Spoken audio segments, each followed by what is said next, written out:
کیا آپ جانتے ہیں کہ یورپ کی خلائی ایجنسی نے چھوٹے سیارچے کی تباہی کی مشن ہیرا کی منظوری دے دی ہے۔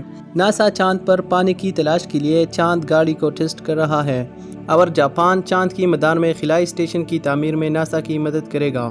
اور کیا آپ جانتے ہیں محققین نے مرکی کی دورے کی 1 گھنٹہ پہلے پیشن گوئی کرنے والا مصنوعی ذہانت کا سسٹم بنا لیا؟ تو آئیے جانتے ہیں ان سب کے بارے میں۔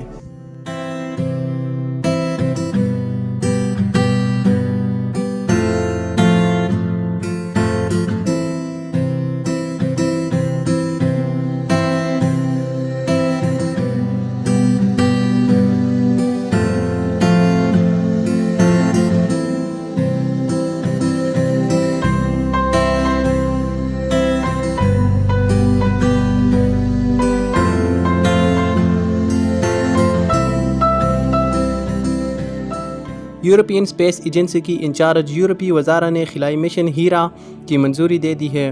اس مشن کا مقصد زمین کی طرف آنے والے آوارہ سیاروں کو تباہ کر کے انسانیت کو بچانے کے لیے تجربات کرنا ہے۔ $320 ملین کی اس مشن میں ISA اور ناسا شراکت دار ہے۔ اس مشن کے تحت ISA اور ناسا دوہرے سیارچے کی سسٹم ڈیڈیموس پر 2 خلائی جہاز بھیجیں گے۔ سب سے پہلے ناسا اپنے ڈارٹ پروب کو 13,320 میل فی گھنٹہ کی رفتار سے چھوٹے سیارچے ڈیڈموس سے ٹکرائے گا۔ یہ چھوٹا سیارچہ ہرم خوفو جتنا بڑا ہے۔ اگر یہ سیارچہ زمین سے ٹکرا جائے تو ایک شہر کو تباہ کر سکتا ہے۔ اس کارروائی کو اٹالوی کیوب سیٹ لیسیا کیوب ریکارڈ کرے گا۔ اس کے بعد ہیرا یہاں پہنچ کر ٹکراؤ کی اثرات کا جائزہ لے گا اور سیارچے کی ملبے کی پیمائش کرے گا۔ اس مشن میں ہیرا 2 کیوب سیٹس کو اٹھائے ہوگا جو سیارچے کی سطح کے قریب الگ سے پرواز کر سکیں گے اور سیارچے کی سطح پر اتریں گے۔ بریف کیس کی سائز کی یہ کیوب سیٹس ڈرون کی طرح کام کریں گے اور ٹکراؤ سے متعلق اہم ڈیٹا اکٹھا کریں گے۔ ISA کا کہنا ہے کہ اس تجربے کا مقصد زمین کی دفاع کے لیے سیارچوں کی تباہی کو سمجھنا ہے۔ ناسا کو اندازہ ہو گیا ہے کہ اس کی ویلیٹائلز انویسٹیگیٹنگ فولر ایکسپلوریشن روور یا وائفر گاڑی کس طرح سے چاند پر پانی تلاش کرے گی۔ ناسا گالف کارٹ سائز کی اس گاڑی کو گلین ریسرچ سینٹر کی سیمولیٹڈ لونر آپریشنز لیبارٹری یا سلوپ میں ٹیسٹ کر رہا ہے۔ اس لیبارٹری میں بالکل چاند جیسی زمین بنا کر اس گاڑی کی تجربات کیے جا رہے ہیں۔ سلوپ میں ایک بہت بڑی اور ایڈجسٹ ہونے والی مٹی کی باسکٹ ہے جس کی مدد سے انجینئروں کے لیے اس گاڑی کا ڈیٹا جمع کرنا بہت آسان ہو جاتا ہے۔ ان تجربات سے گاڑی کو مختلف طرح کی ڈھلوانوں پر چلانے کی طریقے بھی معلوم کیے جا رہے ہیں۔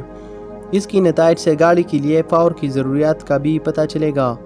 ناسا اس گاڑی کو چاند کی جنوبی قطب پر بھیجے گا جہاں یہ برفانی تہوں کا پتہ چلائے گا۔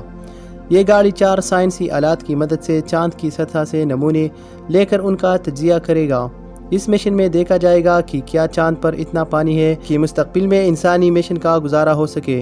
ابھی تک اس گاڑی کو چاند پر بھیجنے کی تاریخ کا اعلان نہیں کیا گیا، لیکن اندازہ ہے کہ یہ چاند پر دسمبر 2022 میں اترے گی۔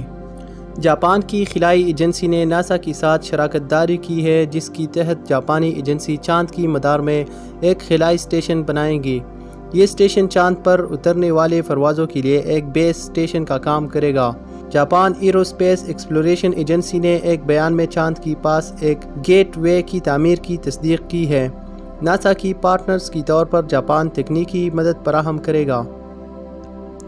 جاپان ٹائمز کے مطابق جاپان اس اسٹیشن کے لیے بیٹریز، ایئر کنڈیشننگ اور آکسیجن سسٹم فراہم کرے گا۔ جاپان نے ابھی تک اس اسٹیشن کی تعمیر میں عملی حصہ لینے کے حوالے سے تصدیق نہیں کی ہے۔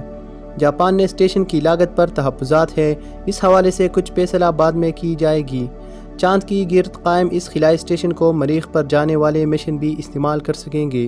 اس اسٹیشن سے مریخ تک کا سفر 300 سے 400 دن کا ہوگا۔ کچھ عرصہ پہلے ماہرین نے ایسا بریسلیٹ بنایا تھا جو سوتے میں بے ہوشی کی پیشگوئی کر سکتا ہے۔ اب ماہرین نے مصنوعی ذہانت کا ایک ایسا سسٹم بنایا ہے جو 99.6% درستی سے پہلے ہی مرگی کی دوروں کی پیشگوئی کر سکتا ہے۔ یہ سسٹم مرگی کا دورہ پڑنے سے 1 گھنٹہ پہلے ہی دورے کے بارے میں خبردار کر سکتا ہے۔ IAEA اسپیکٹرم کی رپورٹ کے مطابق یہ سسٹم مریضوں کو اتنا زیادہ وقت دیتا ہے جس میں وہ دورے سے پہلے ادویات لے سکتے ہیں۔ عالمی ادارہ صحت کے مطابق دنیا بھر میں مرگی کی 50 ملین مریض ہے۔ ان میں سے 70% مریض ادویات سے اپنے دوروں کو کنٹرول کر سکتے ہیں۔ مصنوعی ذہانت کا یہ سسٹم لائفائٹ کی یونیورسٹی آف لوزیانہ کی ہاشم داؤد اور ماگڈی بایومی نے ڈیولپ کیا ہے۔ اس وقت اس طرح کی دوسری طریقوں میں EEG الیکٹرانک فیلوگرام کے ساتھ دماغی سرگرمیوں کا تجزیہ کیا جاتا ہے اور پھر اس پر پیش گوئی کی ماڈل کو اپلائی کیا جاتا ہے۔ اس نئی طریقے میں ڈیپ لرننگ الگوریتم کی مدد سے یہ دونوں چیزیں ایک ساتھ کام کرتی ہیں۔ مصنوعی ذہانت کی اس سسٹم کو ابھی بڑے پیمانے پر دستیاب ہونے میں کافی وقت لگے گا۔ ماہرین اب ایسی چپ بنانے پر کام کر رہے ہیں جو ضروری الگوریتم کے ساتھ کام کر سکے۔ یہ چپ مرگی کی مریضوں کی زندگی بدل دے گی۔